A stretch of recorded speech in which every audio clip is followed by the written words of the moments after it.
Hello, నేను శ్రీశ్రావు. తుఫాను రావడానికి ముందు కంటే తుఫాను వచ్చి వెళ్ళిన తర్వాత జరిగినటువంటి నష్టాన్ని అంచనా వేసి సరిదిద్దుకుంటారు. అలాగే 2000 ఎన్నికలకు ముందు 24 ఎన్నికలకు ముందు జరిగినటువంటి నష్టాన్ని పూడ్చేదానికి, దాన్ని సరిదిద్దుకునేదానికి ఇప్పుడున్నటువంటి అధికార యంత్రాంగం నానా రకాల ఇబ్బంది పడుతూ ఉంది. అయితే 2024 ఎన్నికల్లో చంద్రబాబు నాయుడు గారి కూటమి అధికారంలోకి వచ్చిన తర్వాత అధికార యంత్రాంగం యాక్టివేట్ కావడానికి సమయం పట్టింది. 6 నెలల పాటు దీన్ని హానిమూన్ పీరియడ్ అంటారు. ఈ హానిమూన్ పీరియడ్లో గతంలో జరిగినటువంటి తప్పులన్నింటినీ సరిదిద్దుకొని వ్యవస్థని గాడిలో పెట్టడానికి సమయం పట్టింది. అందుకే సమర్థవంతమైనటువంటి ఆఫీసర్స్ని చంద్రబాబు నాయుడు గారు నియమించుకున్నారు. ఆ కోవలకే డీజీపీ ద్వారకా తిరుమలరావు గారు వస్తారు. వాస్తవంగా ఎన్నికలకు ముందు రాజేంద్రనాథ్ రెడ్డి గారు ఉండేవాళ్ళు. రాజేంద్రనాథ్ రెడ్డి గారి మీద అప్పట్లో తెలుగుదేశం పార్టీ చేసినటువంటి కంప్లైంట్స్ని బేస్ చేసుకుని విచారించిన తర్వాత ఎన్నికల కమిషన్ కొత్త డీజీపీని నియమించాల్సిన పరిస్థితి ఏర్పడింది ఎన్నికలకు ముందు. ఆ ఈక్వేషన్స్లో సీనియర్గా ఉన్నటువంటి ద్వారకా తిరుమలరావు గారిని డీజీపీగా నియమించాలి ఎన్నికల కమిషన్. కానీ హరీష్ కుమార్ గుప్తా గారిని నియమించింది. ఎన్నికలు మొత్తం డీజీపీగా హరీష్ కుమార్ గుప్తా గారి ఆధ్వర్యంలోనే జరిగాయి.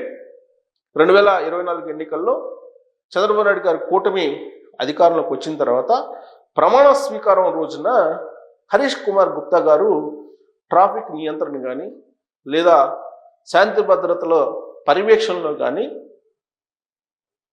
అనుకున్నటువంటి స్థాయిలో నిర్వహించలేకపోయారు అనేటువంటి అపవాదుని ఆయన మూటగట్టుకున్నారు.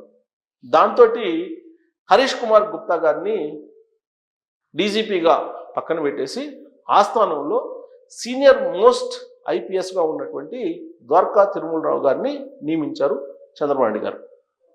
ఇక అక్కడి నుంచి ఆయన డీజీపీగా ప్రయాణం మొదలుపెట్టి 2019 నుంచి 2024 మధ్య కాలంలో ఏదైతే జరిగిందో అలాంటి సిచ్యువేషన్స్ రాకుండా లా అండ్ ఆర్డర్ని కాపాడుతూ మరోవైపు అధికార పక్షాన్ని సంతృప్తి పరుస్తూ ఇంకొక వైపు విపక్షాన్ని నొప్పిదగలకుండా చట్ట ప్రకారం శిక్షిస్తూ వచ్చారు. అయితే ఆయన పదవి విరమణ ఈ సంవత్సరాంతాన ఉండబోతుంది. ఆల్రెడీ పదవి విరమణ డేట్ కూడా ఫిక్స్ చేస్తూ ఉత్తర్వులు కూడా జారీ అయ్యాయి. అంటే దీన్ని బట్టి మరోసారి డీజీపీ పదవీ కాలాన్ని పొడిగించేటువంటి అవకాశం లేదు అనేటువంటి అభిప్రాయం చాలా బలంగా ఆంధ్రప్రదేశ్ పోలీస్ వర్గాల్లో వినిపిస్తూ ఉంది. సో ఈ 6 నెలల కాలంలో ద్వారకా తిరుమలరావు గారు పోలీస్ వ్యవస్థని పూర్తి స్థాయిలో గాడిలో పెట్టారా అని అంటే భిన్నమైనటువంటి అభిప్రాయాలు కలుగుతూ ఉన్నాయి. వాస్తవంగా వైఎస్ఆర్ కాంగ్రెస్ పార్టీకి సంబంధించినటువంటి సోషల్ మీడియాని కట్టడి చేయడంలో ఆయన విజయవంతం అయ్యారు. అలాగే కొన్ని కేసుల్లో దర్యాప్తుని ముందుకు తీసుకెళ్లడంలో కూడా సక్సెస్ అయ్యారు. ప్రత్యేకించి నత్వాని కేసులో ఆ రోజు జగన్మోహన్ రెడ్డి గారి ప్రభుత్వంలో ఐపీఎస్లు కొంతమంది ఎలా చేశారు అనే దాని మీద కూడా సక్సెస్ఫుల్గా ఆ కేసుని నడిపించగలిగారు.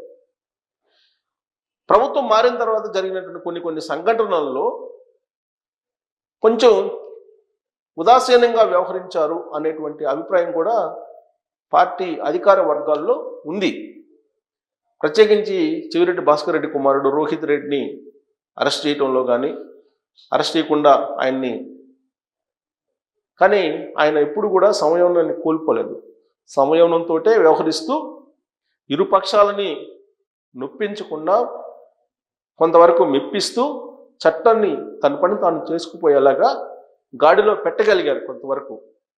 అయినప్పటికీ ఆయన పదవీ కాలాన్ని పొడిగించడానికి ఇప్పుడున్నటువంటి ప్రభుత్వం సిద్ధంగా లేదు అనేది అర్థమవుతుంది. కారణం ఏంటంటే గతంలో ఎప్పుడు కూడా చీఫ్ సెక్రటరీ పదవిని కొనసాగించారు కానీ పొడిగించారు కానీ డీజీపీలకు సంబంధించినటువంటి పదవీ కాలాన్ని పొడిగిస్తూ నిర్ణయాలు తీసుకోలేదు చంద్రబాబు నాయుడు గారు.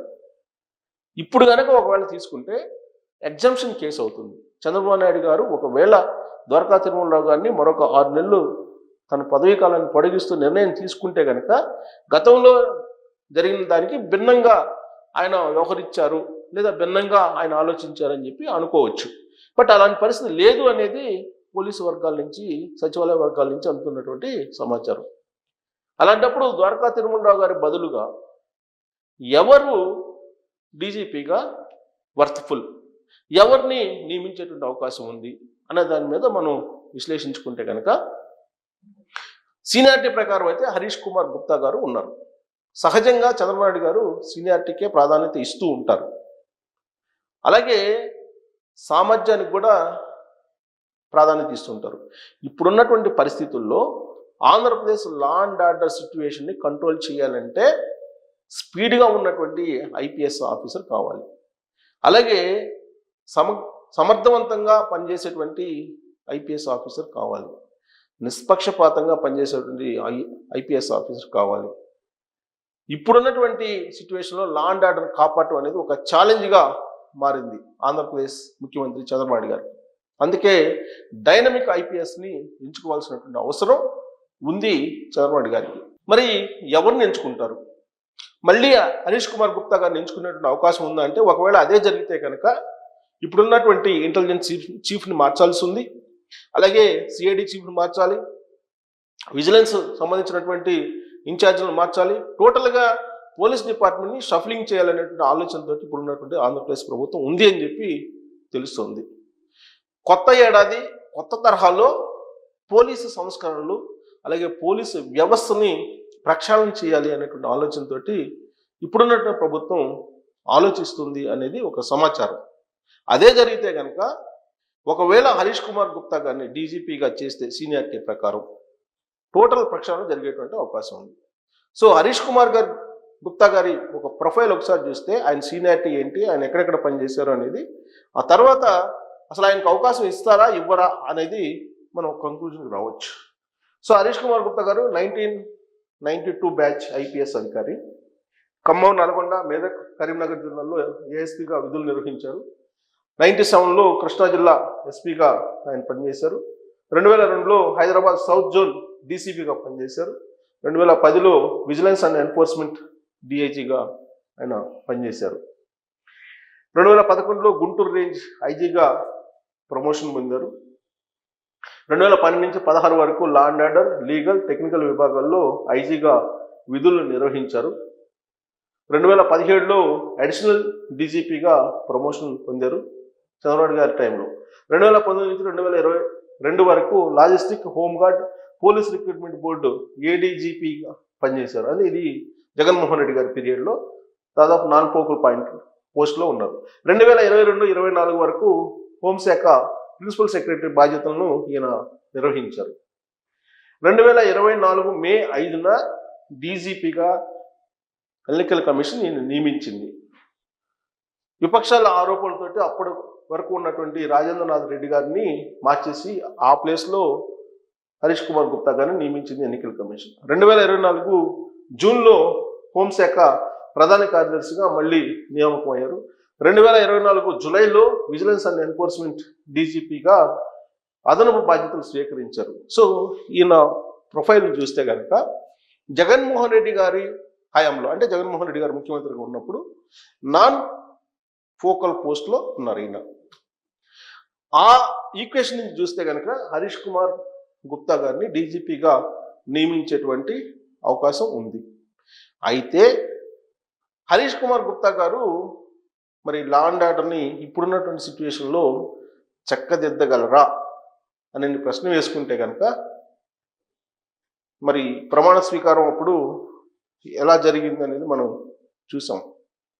ఆ కోణం నుంచి చూస్తే కనుక మరి ఆయన్ని పరిగణలోకి చంద్రబాబు గారు తీసుకుంటారా అని అంటే తీసుకోకపోవచ్చు అనేది ఒక ఇన్ఫర్మేషన్. బట్ సీనియారిటీకి ప్రాధాన్యత ఇస్తే కనుక చంద్రబాబు గారు ఖచ్చితంగా హరీష్ కుమార్ గుప్తా గారికి అవకాశం ఉంటుంది. మరి ఈయన కాకపోతే ఎవరు అనే దాని మీద రకరకాల చర్చ జరుగుతుంది. ప్రస్తుతానికైతే సీనియారిటీ ప్రకారం హరీష్ కుమార్ గుప్తా గారికే చంద్రబాబు గారు అవకాశం ఇస్తారు అని తెలుస్తుంది. ఇంటెలిజెన్స్ చీఫ్ మహేష్ చంద్ర లడ్హా గారిని కూడా మార్చేసే అవకాశం ఉందని కూడా అనిపిస్తుంది. సో ఇన్ని ఈక్వేషన్ల నడుమ డీజీపీగా ఇప్పుడున్నటువంటి పరిస్థితుల్లో ఆంధ్రప్రదేశ్లో ఎవరైతే బెటర్ అనే దాని మీద కామెంట్ రూపంలో మీ అభిప్రాయాన్ని తెలియజేయచ్చు. Thank you very much.